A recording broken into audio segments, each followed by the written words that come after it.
to the 4040 Vision podcast. I'm your host, Khaled Abdallah, and I'm joined today by Matt Brown, creator of Extra Points, a newsletter about business, policy, and off-the-field stories in college sports, and also the author of What If, a closer look at college football's great questions. How you doing today, Matt? Hey, I'm doing great. Thanks for having me. Yeah, thanks for thanks for coming on the show. So the book is actually what introduced me to you. So I saw it in my Twitter timeline, in my ads, and for our listeners, I don't know if you're familiar with some of our older episodes, but we love what ifs here.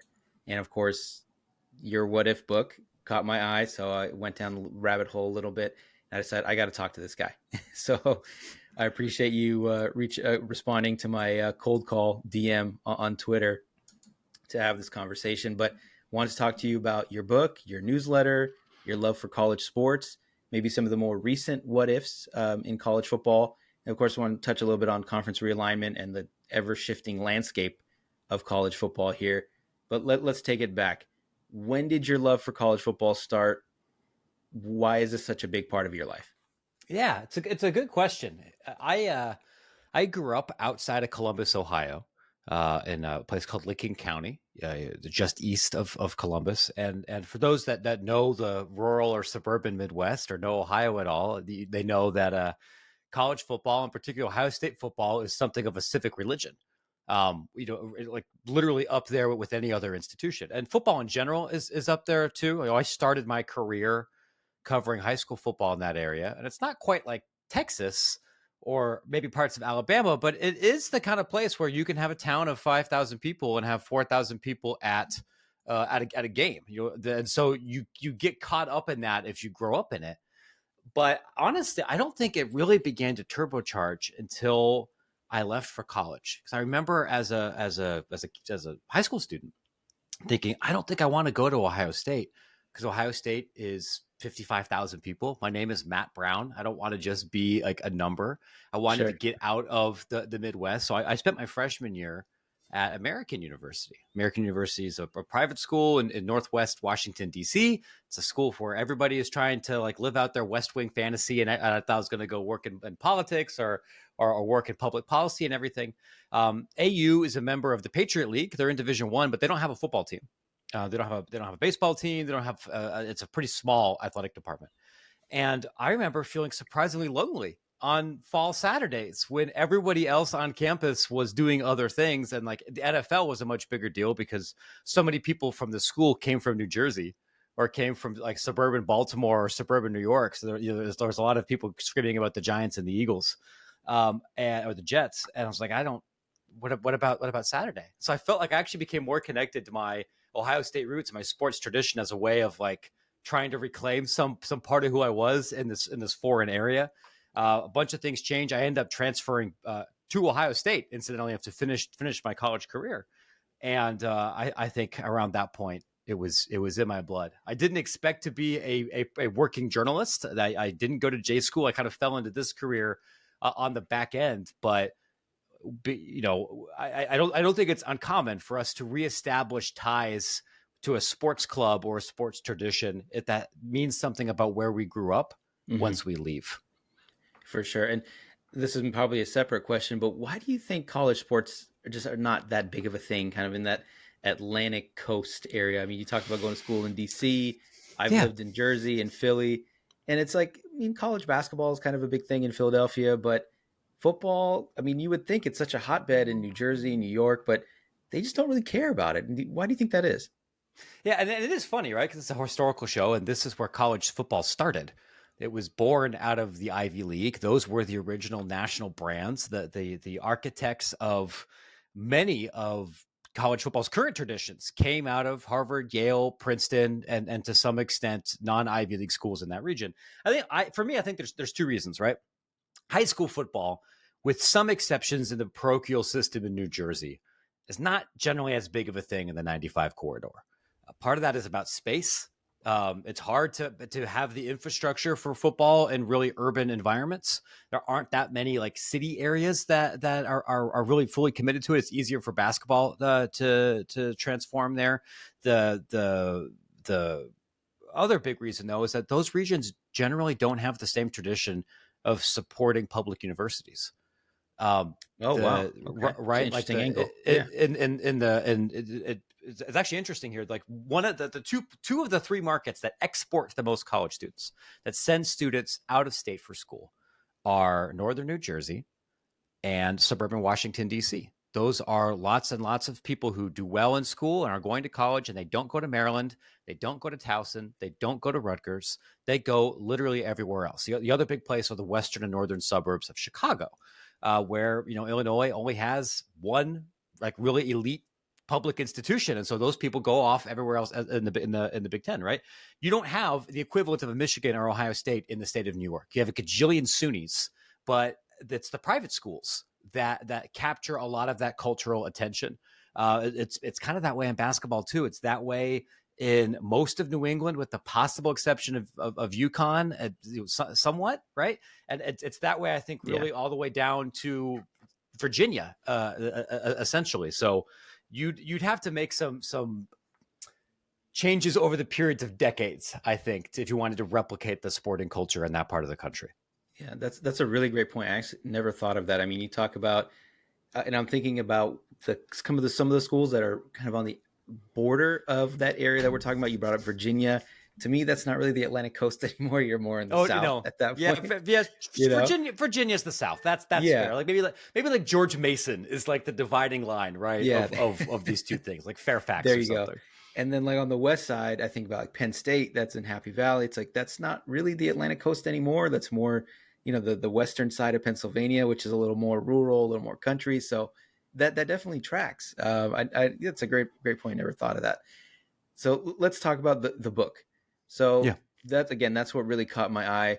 We're obsessed with what ifs here at 4040. We've done, I believe, 10 or 12 episodes on the Warriors, what ifs, the Raiders, all kinds of different teams. We've never done college yet, but I want to talk about your book and what was the inspiration behind it. sure. So when I first started really getting into the research of this book, it's 2016. I'm actually living in Maryland at the time. I'm living in PG County, and I'm working for SB Nation, part of Vox. I had part of my job was being a staff writer for college sports. I ran an Ohio State site, and then I also did a lot of back end, like ad sales and business development and kind of like operational kind of stuff for this network. And one of the really big stories around that time was the Big 12 potentially expanding. They essentially solicited bids from like 20 schools across the country to potentially join. They ended up not adding anybody, but it became like this big public circus. And with everybody on the internet chasing the story, you're trying to think of how could I write about this and advance the storyline in a unique way without the same kind of access or connections. It's a little bit different for me now that I've been doing this for a while, but I was earlier in my career then. I didn't have the phone number for the right consultants or television people or university presidents, so it'd be hard for me to break who they were going to take. And I didn't want to be in the business of just aggregating what everybody else was doing. So part of what I thought I could do were two things. I got really into using the Freedom of Information Act and filing public records requests to get correspondence between the institutions and conferences or schools trying to figure out what their pitch would be. And then I got into newspaper archive work. I got my newspapers.com subscription and was trying to find like let's trace the historical context for some of these things here to advance this story. And those stories that we wrote for SB Nation performed really well, but then it got me thinking like, okay, I'm relearning stuff from the 80s and 90s, or some of these things I was alive for, but I wasn't old enough to be paying attention. And some of it I kind of heard secondhand, but never read the contemporary accounts. What else is there? Like let's keep digging. And that's when I learned about the airplane conference. That's when I learned about some of the plans for the Metro Super Conference, and that just opened up rabbit hole after rabbit hole. So I found myself just digging into this in the evenings, and talking about it with my colleagues, and realized this might be a fun book. Which would also be like a way to establish more of a beat for myself and kind of separate, elevate me from what I was doing in my career and give me an excuse to dig into a bunch of books and learn about things that I only knew part of the story or some of the story for. And that's kind of what got everything going. Yeah. So you talked a little bit about the research process, going into newspaper archives, going into some of the correspondence. What was the fact checking process like? Did you have an outside fact checker? Because even just like in our casual podcast conversations, there's so many facts that you have to get right, who got drafted Yeah. here and who got signed here, and you got to make sure your dates are all right. So what was that fact check process like? Yeah, there was a lot. So the research for the book generally fell into three components. I did use a lot of archival uh, systems and records, both within newspapers.com and through university archive systems, to try to get as many citations and as many like contemporary accounts of what was happening as possible. One of the nice things about where I was living at the time in PG County is I was within walking distance to the University of Maryland. And the University of Maryland had a system where you could pay $100 if you lived in the county and get a community library card that would then allow you to use the interlibrary loan system for everybody in the Big Ten. So I had a baby at that time, and there would be weekends where I'd bring my daughter, and she'd be like on my chest and everything. She'd be sleeping, and I would just be in there reading for 10 hours, and I could go get the original minutes, because both Maryland and Michigan and Illinois have really deep original documentation archives of like pre-World War II Big Ten. So I could get original Huh. sources for some of these things and verify them. And I had, a lot of this was a learning process, because I didn't have a history degree. I'd been a reporter and knew some of it, but then reference librarians were like, oh my God, somebody has an interesting question. Of course we'll help you. So, definitely benefited from being next to a major global research university to walk through some of those things. And then some of the reporting and research here came from like original interviews, right? So like for the Metro Super Conference chapter, I got a lot of that information by calling up some of the television executives who pitched the deal, and they sent me the original briefing books, which I don't think were published. They're like, it's ancient history now. Like you can go through and look at the television data, and so that's about as good as you can get. And looking back on it, I think I am thankfully a better reporter, a better researcher, and know more tools now that you would expect in 2024 than I did in 2016, 2017. So I might look back and think I could have done more research. I could have advanced this story. There's other interviews that I could have done, but I did do all of that. I did also pay for an editor and for some basic fact checking. It was not as exhaustive as I probably would have liked. It was not something. I mean, had I gone with the university press, I think it would have been different. This was my first book, so it was self published, and I was on a budget. I knew I had to pay for some of those things. I think the whole book cost me like $9,000 to end up making, including some of those fees. But I was lucky to have some third parties go and like, hey, it's like, I don't think that's the right page number, or go and double check that, right? Because I'm fat fingered. Everyone makes mistakes, makes typos, especially when you're doing something that's 90,000 pages and has a lot of outside references.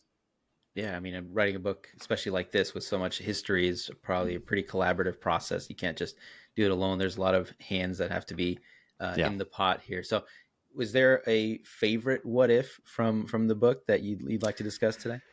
Yeah, there's a couple, and the ones that I tend to have the most affection for are tend to be the more administrative, legal, behind the scenes sort of things, as you might expect. That's now become my beat. That's how I make my living, writing about those. But I think the airplane conference is this fascinating idea, especially now as we move to college sports conferences that are increasingly divorced from geographic reality and are coast to coast. And for those that are unfamiliar, this was a conversation. You'll have to forgive me because I don't have the manuscript in front of me, and Sure, my, sure. my brain's pudding here, right? But this was shortly as airplane travel was becoming more commercially viable and more commonplace and less crazy expensive.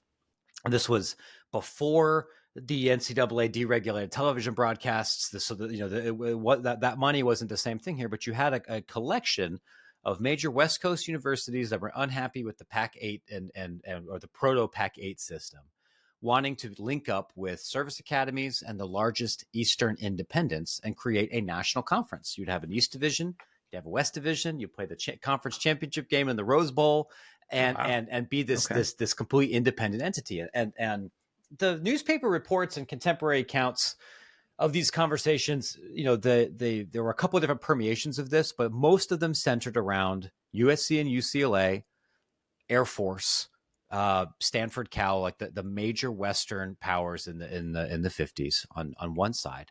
And then an Eastern side that would have included Notre Dame and Penn State, Army, and Navy as your anchors. And then some proposals that might include Duke It might include Tulane. It might include SMU, other kind of, major private schools at this point, or it might have included some other Eastern privates within the Northeast. And then the idea is like, that's a compelling television package. And actually it got pretty far. Notre Dame of all entities was in favor of it. What ended up scuttling it That's really was surprising because they're the, usually they're independent, right? They have their own oh, TV contract and all that, right? very, very, very much so. But that was not always how Notre Dame felt about this. And this was, at this point, it was uh, that was a compromise that they were prepared to make. What ended up scuttling it was actually the armed forces. It was the superintendents of the service academies that were concerned about what all that travel might do for preparedness, like military preparedness for those programs. And it's kind of funny to think about it now. That's something that Air Force and Army and Navy would think would change Notre Dame's plans. Like obviously that's in a contemporary college football, that's impossible. But that was the conversation then. Had we gone down that system, there's no modern Pac-12. Who knows what Notre Dame is as a cultural entity after 50 years of not being independent and then having this other thing? And does that change how the SEC and the Big Ten and other leagues approach their own makeup? It completely rewrites 60 plus years of realignment and the development of major programs and college football litigation. It's an enormous what if, and you look back at it now and think, actually, especially what we know about the broadcast industry, that would have been a really good commercial idea. It was just ahead of its time a little bit. Yeah, it's like 60 years ahead of its Yeah. time. Were there any of the big SEC programs as part of this deal? Because I don't think you mentioned anyone like Alabama or Florida or any of those teams. No, and it's funny because in 1959 those weren't really big programs. Like the part of it was because a lot of them were still segregated, so they weren't going to be interested in joining a league with UCLA and Penn State and some of these dominantly integrated programs. So they weren't really national brands. I've seen some articles that have floated some of the smaller private schools in there, but it's funny if you look back in the 50s and 60s, some of the entities that were huge brands and huge entities and are today USC, Penn State, UCLA to some extent, Penn State, the Notre Dame. Those are all big. Then they're all big now. Pitt and Syracuse were big deals in the 50s and 60s. They're not really. Florida. I mean, Florida State was basically a women's college, a complete afterthought in football. Florida was garbage. The SEC itself was not even close to the weaponized like Death Star that it is today. So it was mostly centered around the Northeast and the West Coast. And the service academies. We had a few episodes back. We had a former Navy, a naval officer, remember from the Navy Service Academy, talked about the history of Navy football and the Army Navy game. And the way he was talking about it, it used to be the biggest deal. It was the biggest game in the country. It was one of the most anticipated games on the college football schedule. And now it's not quite an afterthought, but they have to put it on its own weekend. So to make sure that people watch it instead of, the Iron Bowl or something like that. So it's crazy how much things have shifted.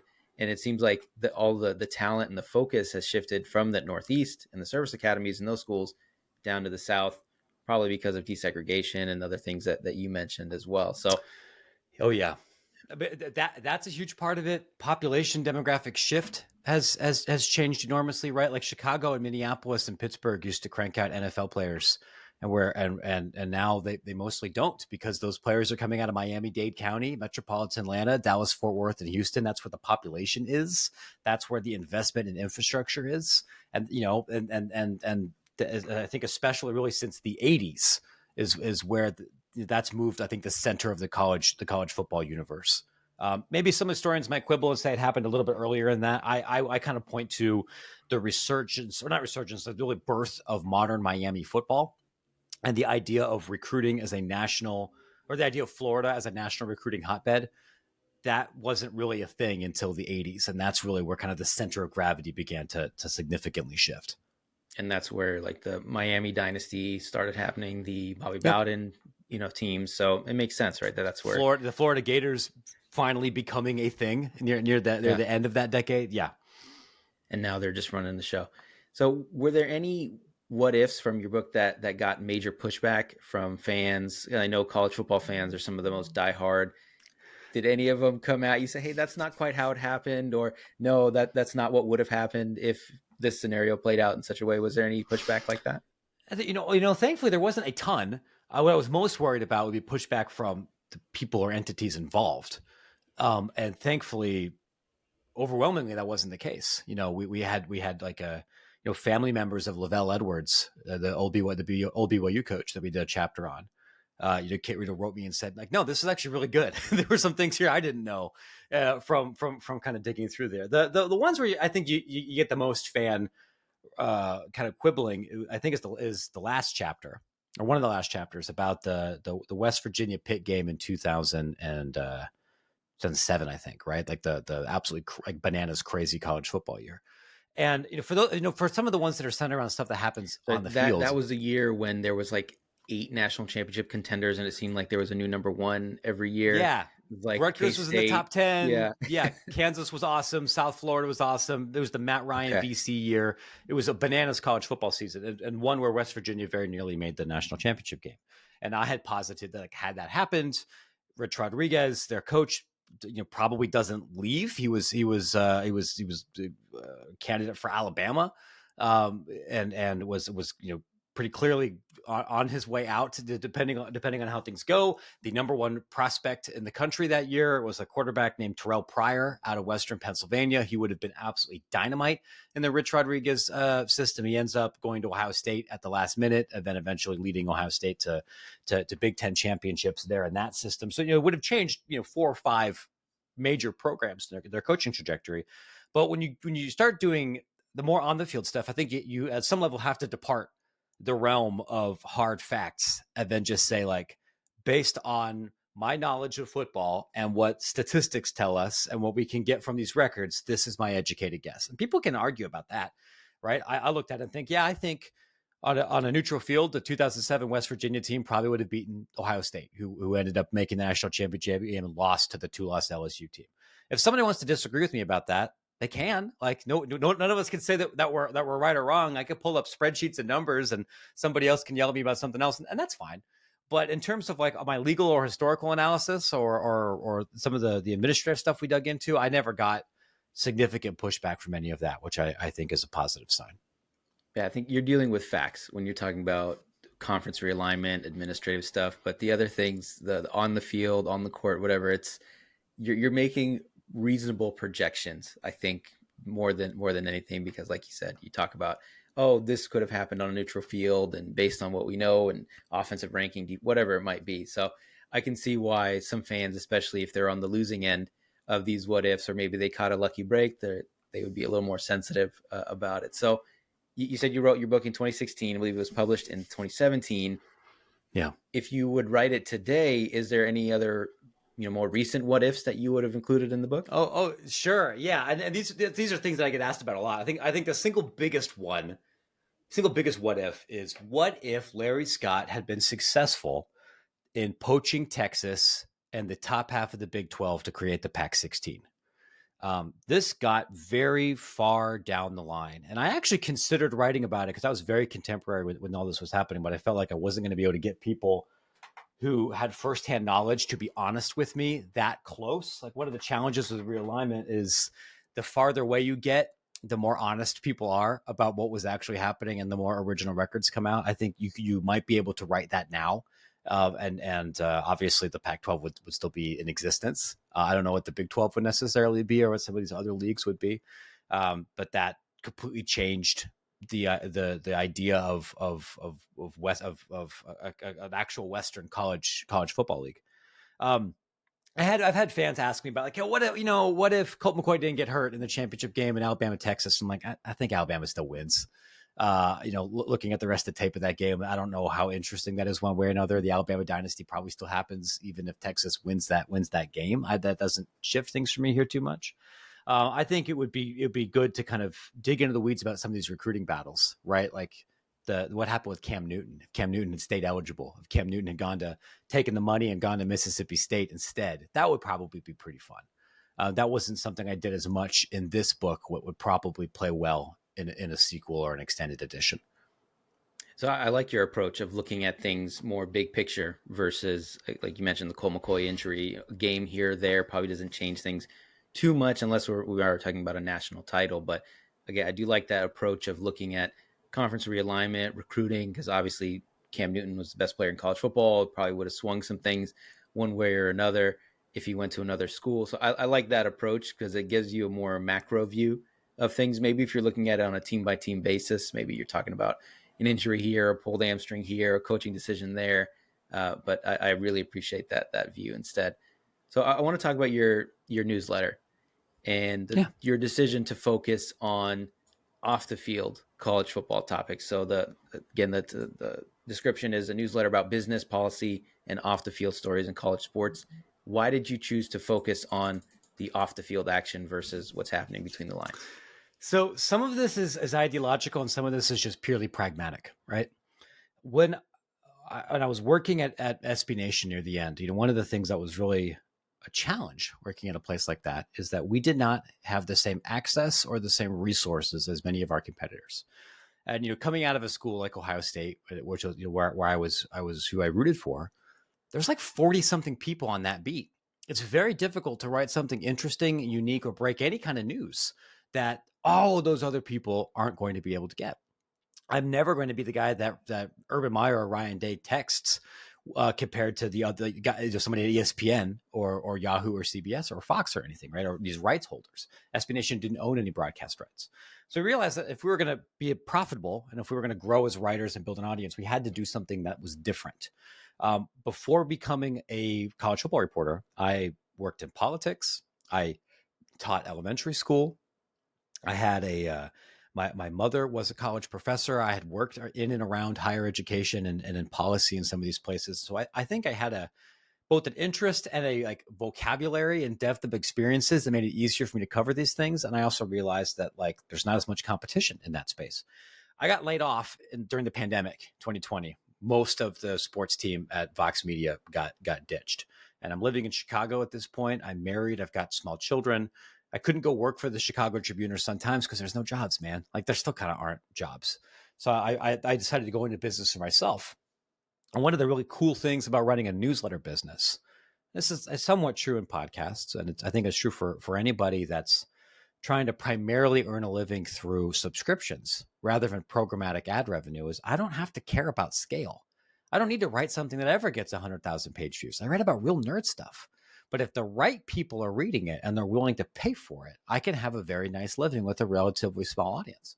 So right now, Extra Points is in its 4th year, and we have 25,000 subscribers, a little bit more than that, which is a big number, but it's very small compared to like Morning Brew or compared to massive newsletters. But I make a lot more money now than I did as a reporter for Vox and for many of my peers, even at more prestigious places, because I don't have to worry about chasing scale and clicks and ads. And my publication is something that virtually every Division I conference commissioner or office reads. It's read by the majority of athletic directors.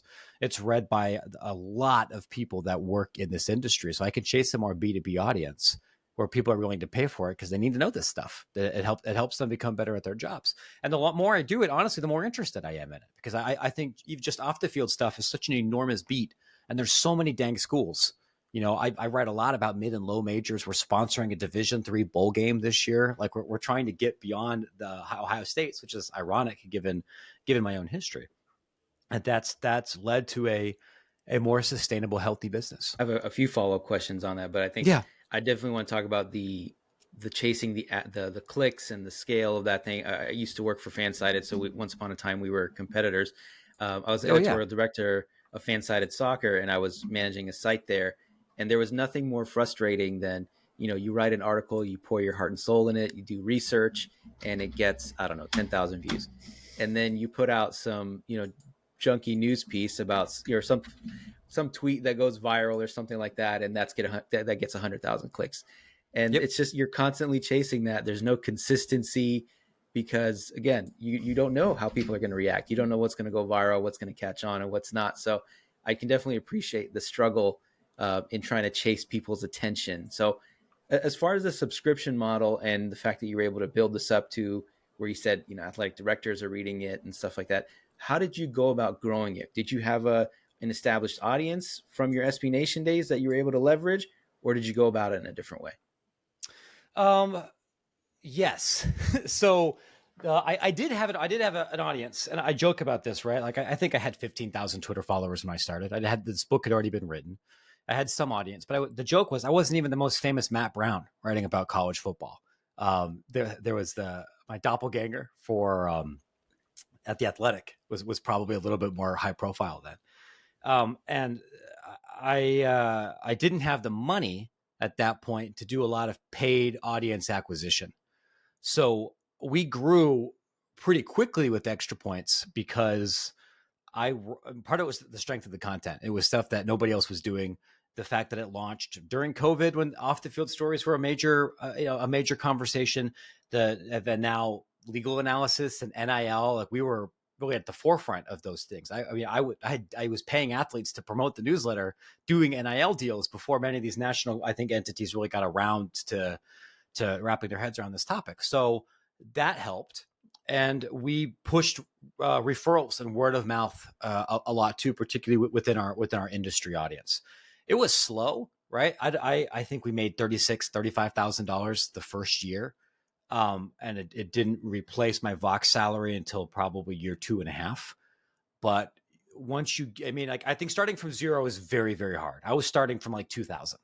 And once you get a little bit bigger than that, the ball can kind of get rolling for you. I mean, I also got the thing about growing any kind of audience, whether it's podcast or newsletter or anything, it can be frustrating, is that it's never a slope. It's never a linear, Never. predictable growth. It's always hockey sticks, right? I was lucky that I've broken a couple of relatively big stories. I I was going to think ask you it's if there fair to was a say, couple yeah, like turning yeah. points or inflection points for you there. The biggest one, honestly, is I broke most of the important news around the development of EA Sports College Football 25. I was the Oh guy wow. that told everybody when the game was coming out. I told everybody when the game was being delayed. I was the guy that told the internet what audio assets all the schools were submitting and what the conversations were looking like between EA and the schools. And as we got closer to the game, obviously that led to a large amount of interest. And then I've broken a couple of mid-major and low-major conference realignment stories. And even the places where I wasn't immediately first, it was clear that I had some of the juice and some of the information that recognized that like people that care about, you know, what the WCC or WAC or Southland Conference is going to do, that they need to be reading my publication because I'm connected to the people that understand that world. And those things all helped. So it sounded like it was a combined factor of catching on to something that people love with the college football game, and then some of the fact that you have substance. It's not just the hype of this game that you were reporting on, but also the, like you said, the juice and the content, the real content that you had, and the access. It seems like that you've been able to establish as part of this. So aside from the college football game, is there any other story that you're particularly proud of breaking that really caught the eyes of your audience? Well, I definitely a lot of the realignment stuff did. We had some a couple of FOIA centered stories, but one of the ones recently that I'm really excited about isn't so much something we broke as is something we're doing. We are sponsoring a bowl game. There's going to be the Extra Points Bowl. It's in Ohio, where I grew up. It's featuring two high-level Division III teams. You know, it's entirely possible they'll be the teams where I grew up and spent time on their campuses, and I've known people there That's since I awesome. was 11 or 12. And we are going to be part of the television broadcast. We're bringing in sponsors, and we're doing that not just because we care about athletics holistically, but one of the kind of North Stars that I've learned on this beat is that a really good way to help explain how something in college sports works is to participate in it, right? We made our own computer game, which helped us as we reported about EA Sports College Football because we knew better questions to ask developers because we had a little bit of software experience. I think I could do a much better job writing about NIL because I've done NIL deals. I sell ads. I am in the influencer marketing business, so I understand that ecosystem better. And our hope Mm-hmm. is if we do this game, we will understand components of event management and sponsorship activations and some of the nitty gritty in running events that will make us better reporters. I say us, it's, there's two people in my company. But us, Sure. the royal we here, our community, and then help us then be able to be better informed about how this world works. Because as we're moving into an era now where every college athletic department is looking for more nickels, dimes, and quarters in their couch cushions, they're going to be kicking the tires and starting new events and new sponsorship activations. That's going to be a major story. And I hope that this bowl game will help us be better at telling it. That's really exciting. So this is a two-part question about kind of the professionalization of college sports with these super conferences, with NIL. The first question is, how have you been able to stay passionate about it as a fan when there's so much change in this changing landscape in college football?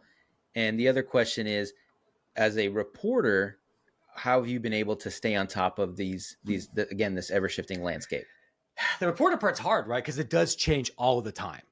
And I am not a great model of work life balance. I remember when the Alston Supreme Court case came down, was the first time I tried to take a vacation. I had to pull over from the side of the road in like rural Utah. We were driving to go camping, and I had to like you try to dictate something on my phone to a freelancer to get analysis out the door.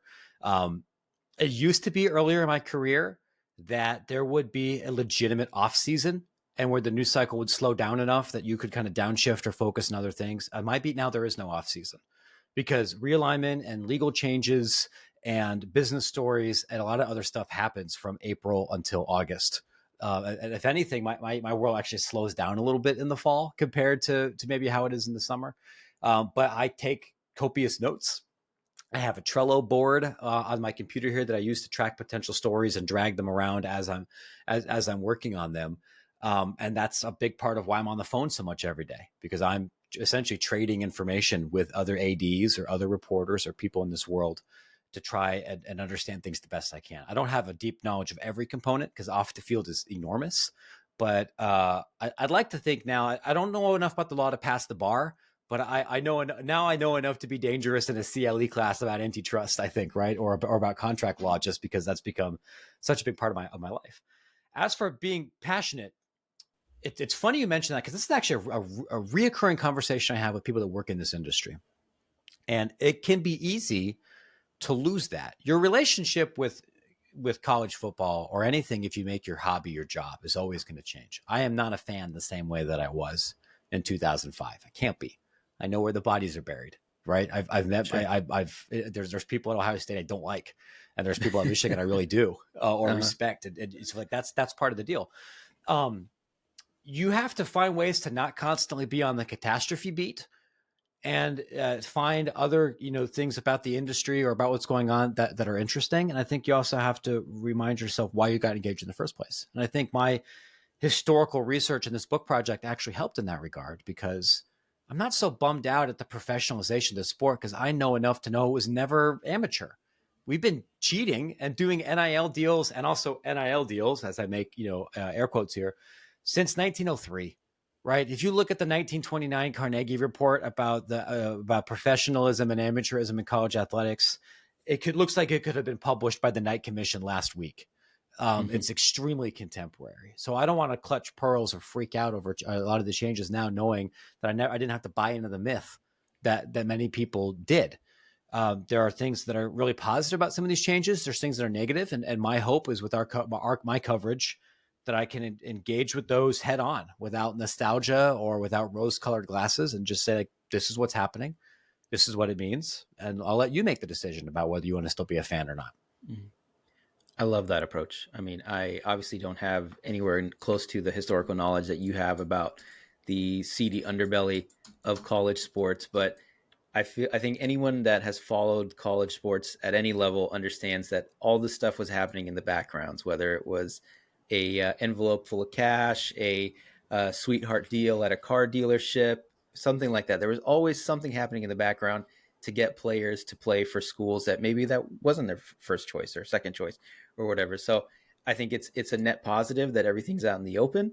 Maybe some people don't feel that way, but I like your approach of understanding the context and not being all gloom and doom about it. So, final question before we wrap up here. I mean, again, this ever shifting landscape, conference realignment, all the stuff happening in college football and college sports. What do you see happening in the next 5-10 years? Is it two super conferences? Are we talking about NFL style where we're 30 teams in each conference and there's a 32 team playoff? How far along this professionalization of college football route are we going to go? It's a really good question, and I tell people, because I get asked this a lot, right? that if I knew exactly what was going to happen, my newsletter would cost a hell of a lot more than $9, right? Like that kind of crystal ball would be a very valuable commodity.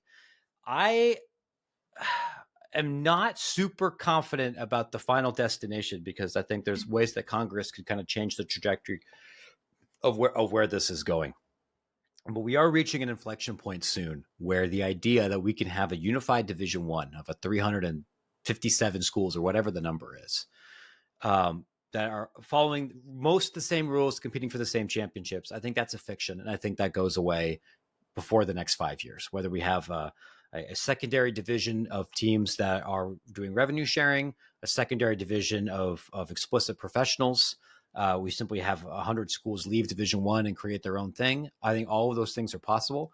You and I think even a casual college football fan knows that Ohio State and Ohio are not playing by the same rules, like and not living the same world, not competing for the same championship. But even then, Ohio State and like Wright State and Youngstown State or like Chicago State, even more so. There's a whole bottom of Division One that makes the MAC look like the SEC, and there's a lot of tension in that world about how to comply with this settlement, how to comply with other antitrust and labor law exemptions. And I don't think that center can hold.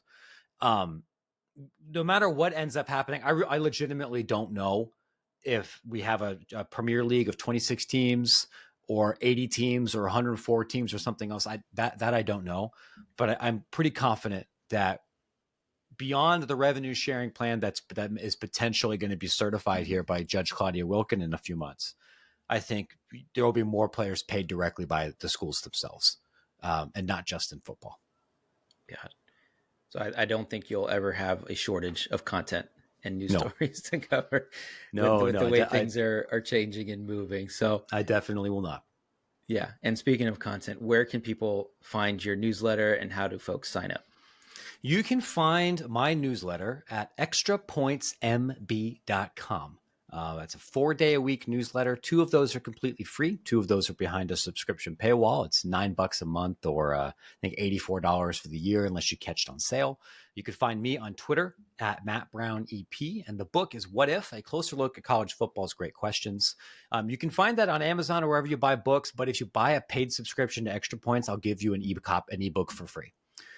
Working on a second book that's updated right now. Yeah, we were kind of debating, like, should I update What If or write something different? I'm trying to write something different, but if you're writing 8,000 words a week for Extra Points, that book's going to go a little bit slower than sure. What If did. Makes sense. Cool. Well, I appreciate your time. Thank you, Matt. I really appreciate your insight and your knowledge about college football and college sports. I'm a West Coast kid, so I wasn't big on college sports growing up, but it's definitely become a bigger part of my life, and I'm sad about the Pac-12 not being around. I wish we could have spent some time on that, but things change and things evolve, and it's like you said, this is not a new thing in college sports, and conference realignment and all that stuff is not a new phenomenon here. So again, thank you for your time. Really appreciate it. You bet. Thanks for having me.